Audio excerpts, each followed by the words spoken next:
Hey folks, Segasonicfan here. It's been a little while since I made a video for you all. And I have some cool stuff to show, as you can see. Boy, I've just been so busy. And I know a lot of people are saying, I'm so bored during COVID. Got nothing to do. I've never been busier, folks. There's so much to do right now. Plenty of places to volunteer. Plenty of people you can help. So if you find yourself bored, reach out to your neighbors, your community.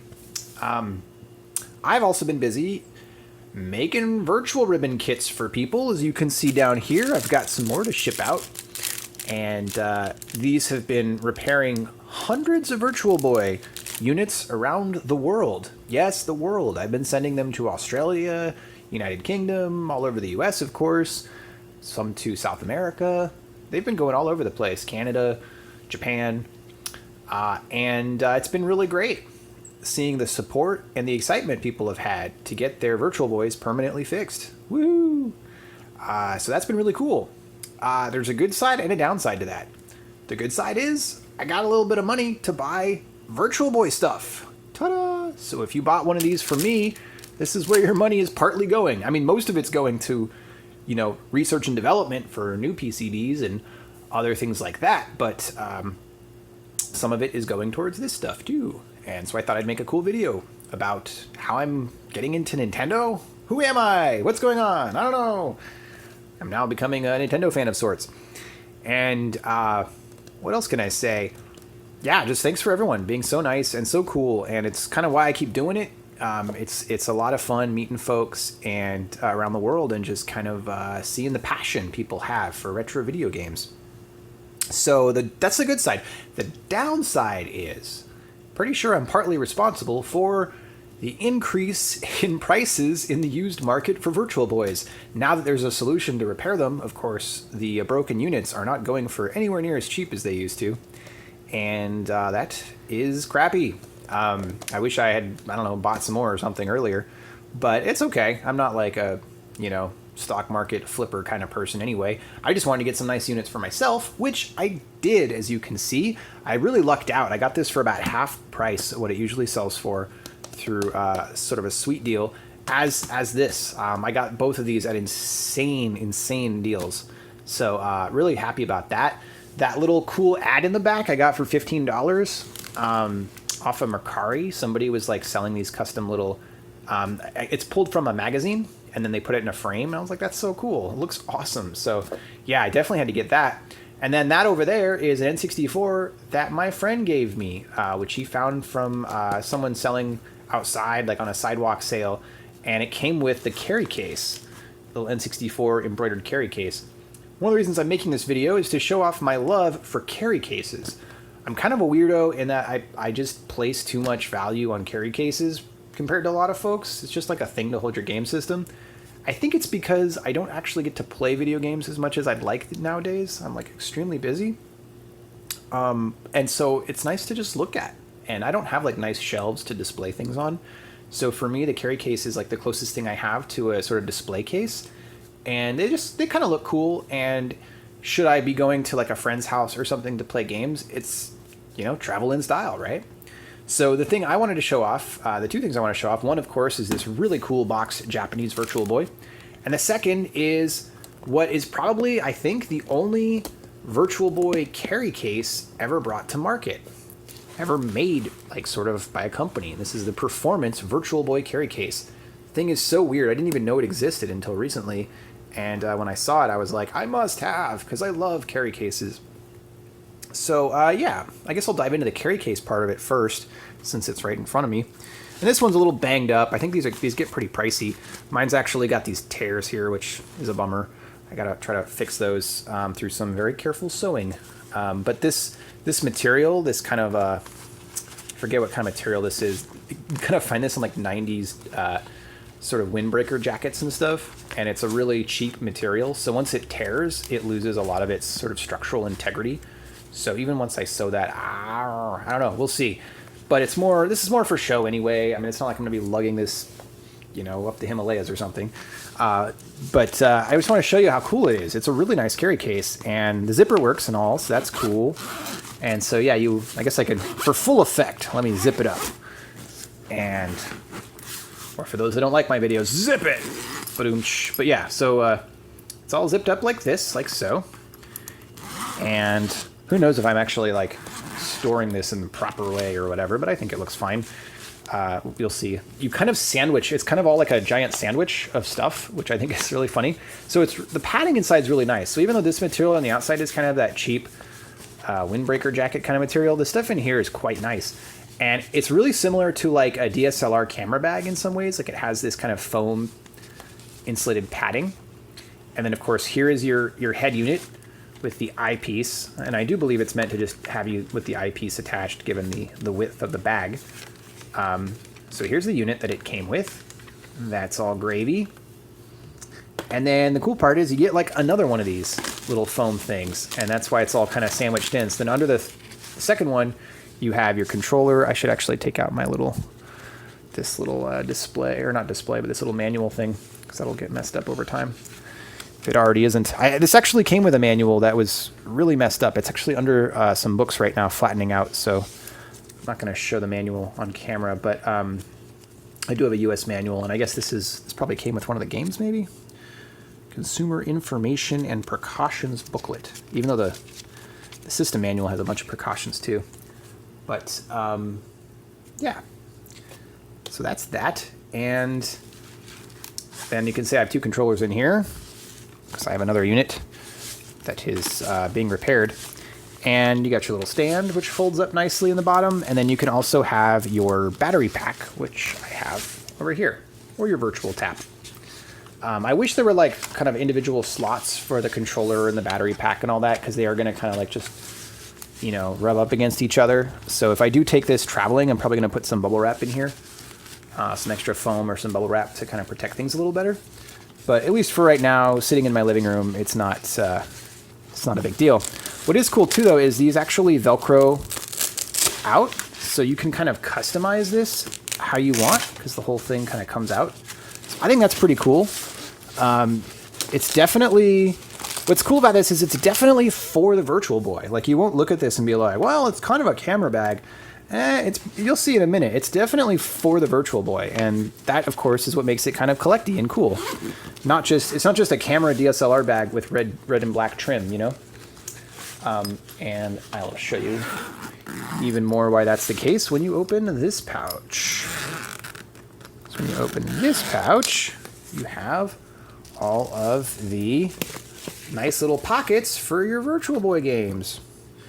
I didn't slot these ones yet, but there's little extra pockets down there, extra holders. I'm not sure those are for games, though. I'm not sure what these three are for. Cables? I don't know. There aren't any video cables for this. And as you can see, I've got some extra games in here. And I'm pretty excited about my collection so far. This is a pretty solid collection. Got Wario Land. This is my test copy, which I'm actually using to test Virtual Ribbon kits. It's a really good game for testing those with, because it has solid colors and sprites instead of a lot of the sort of 3D, like, you want to try to get like a really solid red screen to test games with, because that's how you can see if there's lines missing. Whereas, you know, stuff like Vertical Force and these other games don't do that quite as much. But Vertical Force, really cool shooter from Hudson Soft. And yeah, it's kind of an overhead space shooter where you can swap planes. It's actually really similar to a Master System game that came out in the 80s, which I'm totally blanking on the name of. But there's a game where you use the 3D goggles, and you can actually go higher and lower in the field view, the planes that you fight on. Panic Bomber, which is the Bomberman game.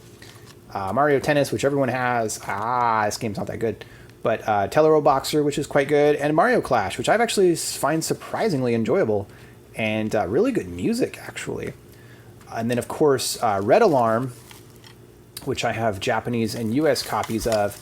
That is a strong contender for best game on the system with Wario Land. I mean, that game rules. That game kicks so much ass. I have no idea why anyone would not love that game to pieces. It really kicks ass. And yeah, those are the games that I have. Actually, I have a game coming in the mail now, which I'm super excited about, which is coming from overseas. And maybe I'll make a video on that later, actually.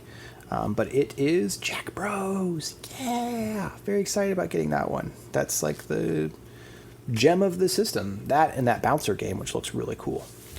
So yeah, this is me getting more and more into Virtual Boy, which is surprising. I never cared about the system very much before I started developing repairs for it. So that's kind of shocking.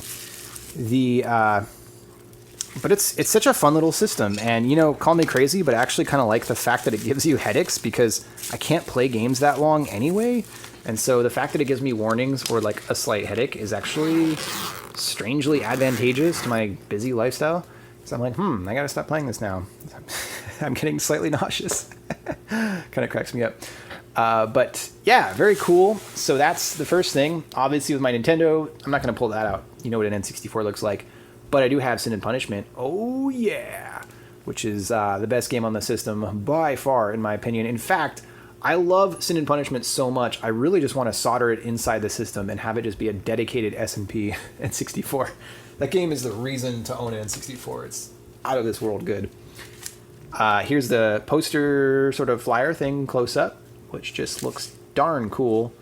And Chrono Trigger advertisement as well. What is a new system without games? Next month, 20-page special. Feature covers the first games to be released for this incredible new system. 20 games. Wow, they probably covered, what, over 60% of the whole library doing that.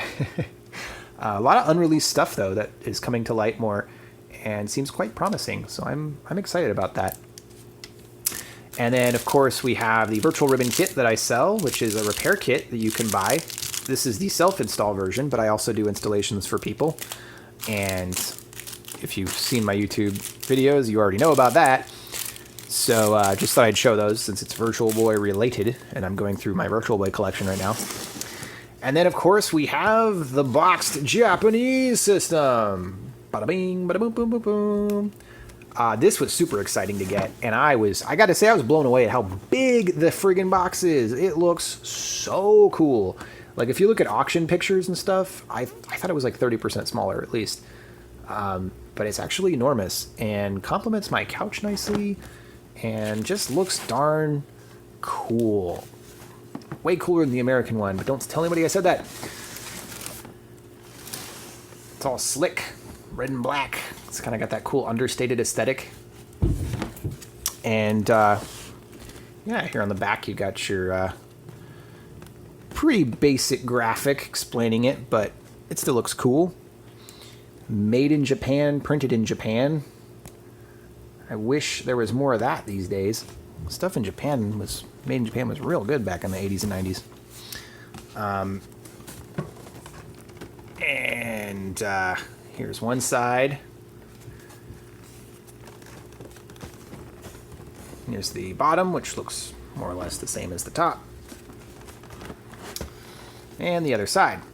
Now, one thing that's pretty darn cool, in my opinion, is when you open this. First off, it's got the little finger cut, which is always nice. I highly approve. But there's this, which I love. I think that is so cool when packaging does that. Shows you exactly how to put it all back in. And let's look at the packaging. So I don't have the little baggies that stuff comes in, but I think I have just about everything else.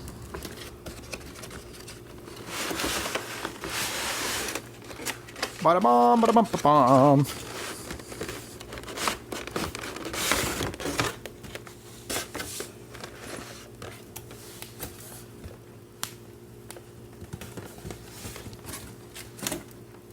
All right. And so here, of course, you got your controller, you got your head unit, nice little protective cardboard for the eyepiece. It does not come with this. This is actually sold separately. This is the Virtual Tap, which lets you play with a power supply, which amazingly also does not come with a power supply. You know, a lot of people have their various theories of why this system did not sell well. One of my theories is actually the fact that it didn't come with a wall power adapter. I think that's really silly for Nintendo to have done that. And as a consumer, that would have turned me off right away, having to buy batteries for this thing. And then the battery pack, which is attached to the controller. When you get it new, though, I imagine it's maybe located somewhere else, like down in here probably, where the Virtual Tap was. But yeah, it works out well with the controller right there. Maybe it is snapped on, I don't know. Got your nice unit. And for the Japanese one, I think the sticker here is maybe different. Other than that, it mostly looks the same. Patents and stuff like that. One thing I love about the Virtual Boy, by the way, is the volume knob. Absolutely love these beefy 90s analog volume knobs. They absolutely rule. And the sound on the Virtual Boy, something people don't normally talk about, but I think it's fantastic. Like, fantastic. And not just for the 90s. I mean, for today, there's few things that game systems that just sound that nice. Like they knocked it out of the park with the speakers and the audio amp in this unit. Something that does not get enough praise. Let's move over here. We actually have another piece of cardboard, and then we have some paper materials. In Japanese, of course. We'll have to lower the brightness so it doesn't, you can actually see it a little better.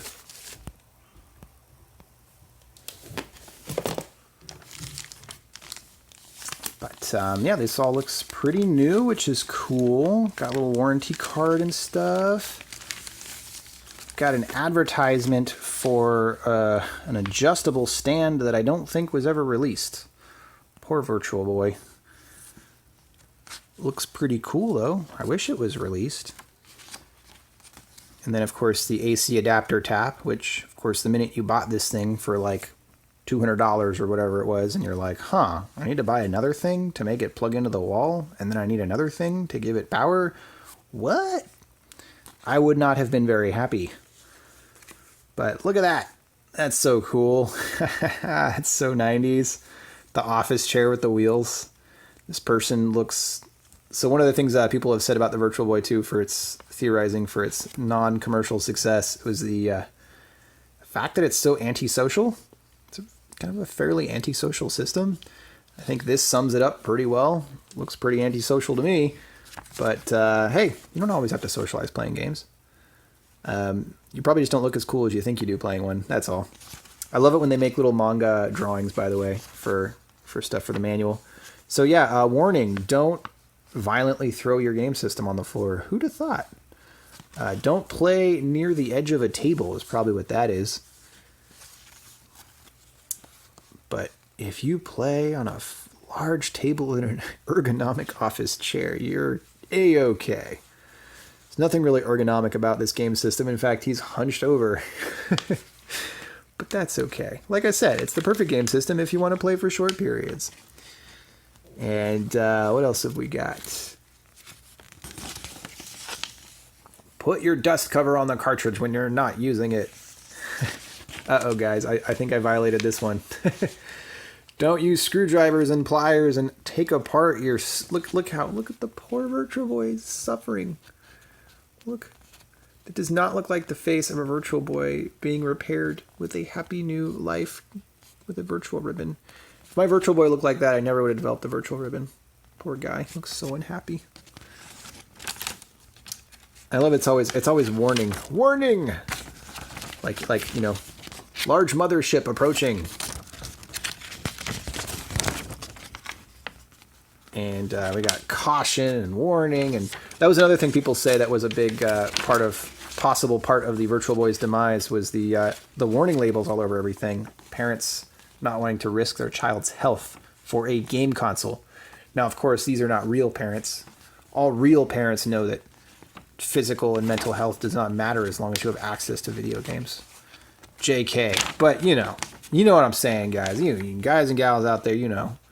Is it a hobby? Is it an addiction? Who knows?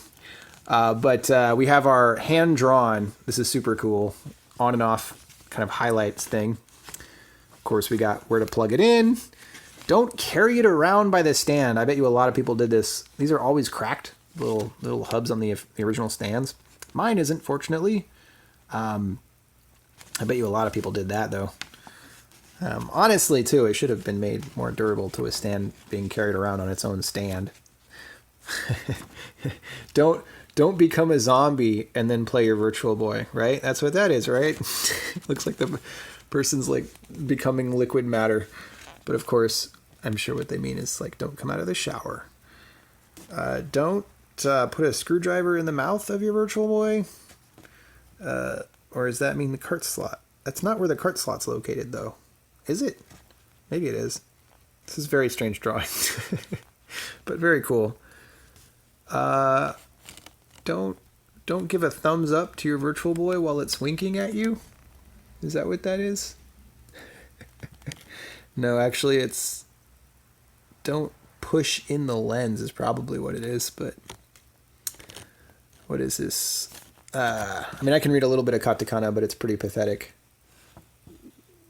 That's katori G? Oh, cartridge. Cartridge. And so, yeah, that's probably for that one. Just talking about the cartridges. And this is Bachuru Boy no Fundo. I don't know.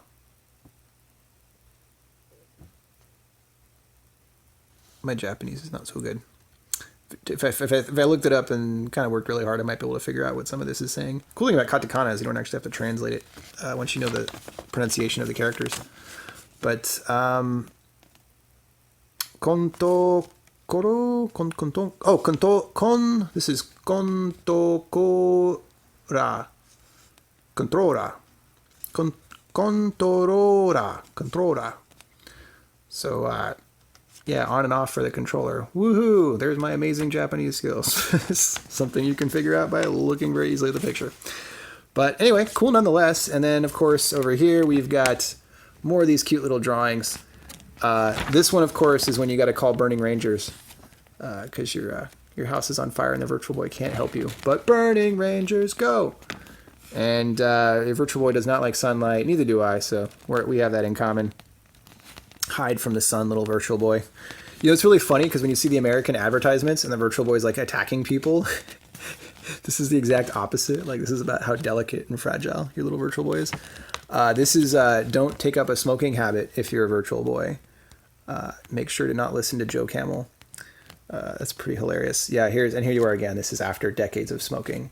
This is after your Virtual Boy has thoroughly damaged itself through its nicotine habit. These are really cute drawings. I love that stuff. Anyway, hopefully you enjoyed some of that too. And moving along, I don't think there's much left. We've got our little warranty card type thing. This is a fold out. Oh, this is also the same graphics. In case you missed it the first time. Since nobody can play Virtual Boy with you, your mom will read to you while you play Wario Land. That's great. I wonder what that really means, what that's really all about. Why is she reading? Maybe it's parents like telling your kids the safety reasons or something. The safety instructions. I don't know. That's amazing. And then yeah, more of the same warnings. Gosh, this thing comes with a lot of warnings. I'm sure the lawyers were like, we found out that kids were vomiting in the test group, so you know, slap warnings all over this thing. And then, of course, you open it up, you got more warnings. No power supply and lots of warnings. Is it a shocker that this didn't do well in the marketplace? This is, of course, I think telling you how to adjust the eye focal piece, which is kind of cool. More cute little drawings. More of the same drawings and the same warnings. But,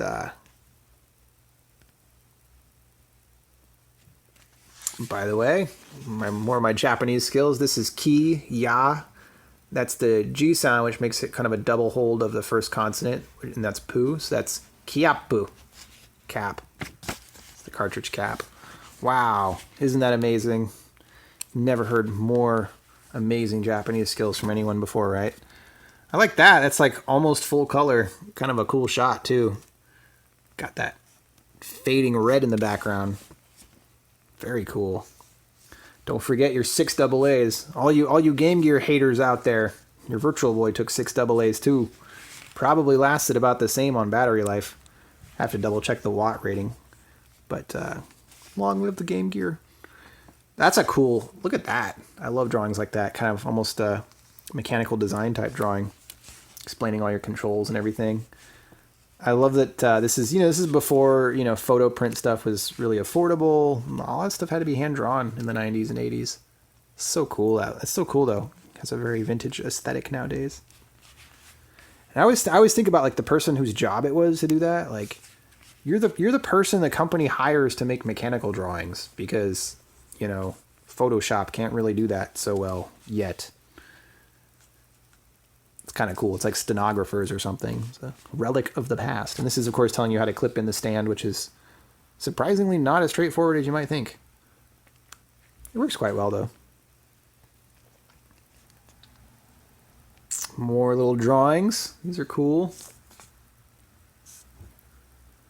Guess this is telling you not to bend the cord. I'm not sure what that one's all about.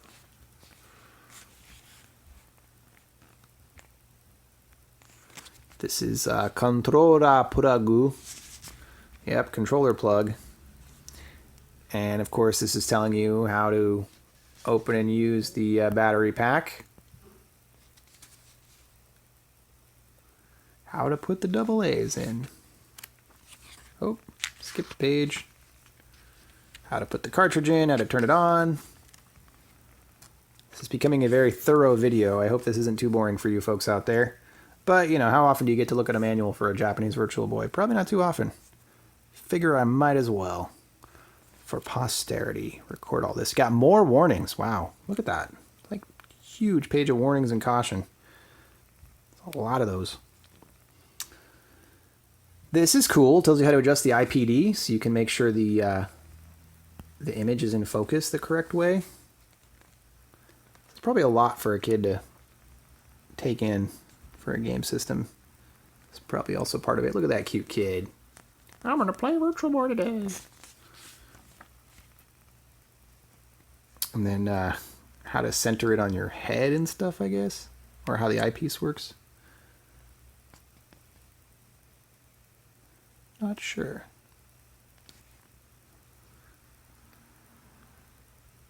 How to take off the eyepiece. The buttons on the controller. It's pretty cool the controller has 2 D-pads. Don't think a lot of games utilized it, but it's pretty cool. I, for one, like it when controllers innovate a little bit. Important, don't throw your eyepiece in a washing machine. Yeah, that's actually probably a good warning. I could see a lot of people doing that. But you can wash it with your hands. It's either that or if you're Superman, you can carry your eyepiece through the clouds when you fly. That's the other option. And yeah, how to install the battery pack some more. In case you missed it the first time around, and then temperature ratings, and you always got to have your memos. God, what a thing of the past, having memo pages and manuals. You don't see that anymore.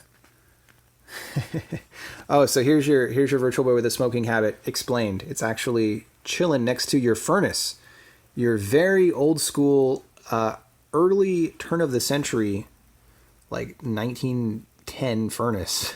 Kind of amazing.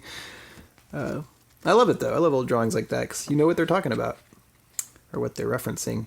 This one I don't know though. This one looks like your Virtual Boy just did some magic tricks and dropped its cane while it tried to make itself disappear unsuccessfully. So don't become a magician, young Virtual Boys. Don't go out in the sun. Don't try to put out a fire with your right foot. That's definitely what that means. Remember, don't turn into the Swamp Thing. If you become a zombie, you have to stop playing Virtual Boy if your skin starts to melt. They do like very much to be rubbed with a cleaning cloth. I did not. Look at that happy. This is the happiest I've ever seen a Virtual Boy manga. Look at him. He's so happy. So you got to focus on that, I guess. And after you're done cleaning your Virtual Boy, making him very happy, don't throw a bunch of glue at him. Apparently he doesn't like that. And then, of course, you can always take the eyepiece on a trip through the clouds. That's totally allowed. Lastly, when you're done cleaning your Virtual Boy and not throwing glue at him, don't throw him into a flaming pot of garbage that looks like a early 1900s stove, possibly. I don't know what this is. This doesn't look like a furnace. or an oven or a stove. It looks like some kind of weird boiler thing you would see in an industrial factory. So yeah, maybe don't visit your local industrial factory that's smelting and burning off toxic chemicals, and throw your Virtual Boy in the vat in which they're doing that. It's an important note. And it's on the last page too. So that's it for our very interesting Virtual Boy Japanese manual. Hope you all got a kick out of that. And that about covers it, actually, for all the things. So hope you enjoyed this tour of an unboxing of a Japanese Virtual Boy system, a Japanese Virtual Boy magazine ad, and, or no, this is an American one, sorry, and a cool carry case that is probably the only official carry case they ever made for the Virtual Boy. Kind of surprised they made one, actually, but it's pretty darn cool. Hooray, carry cases. Thank you to all you collectors who have not made carry cases super expensive yet. Huzzah! But hope you enjoyed this video, and I guess our sponsor is me and the little kits you can buy that will repair your Virtual Boy should you have lines in your display. That is the Virtual Ribbon kit that I designed and have for sale. Brought to you by... Yeah, don't promos get annoying? Hopefully you have ad blocker. If you don't, get the Brave browser. I don't work or have Brave stock or anything like that, but holy crap, I'm annoyed by all the ads that YouTube is putting in my videos nowadays, because these are free, guys. I don't get any monetization, or I don't get 1 cent from making these videos. So if they have ads, that's all YouTube. Blah. Get some ad blocker. That's all I can say about that. Have fun playing Virtual Boy. Have fun being safe and social distancing and all that good stuff. And while you're social distancing, you might as well play the most antisocial console ever made and have a good time doing it. This is Segasonicfan, signing out.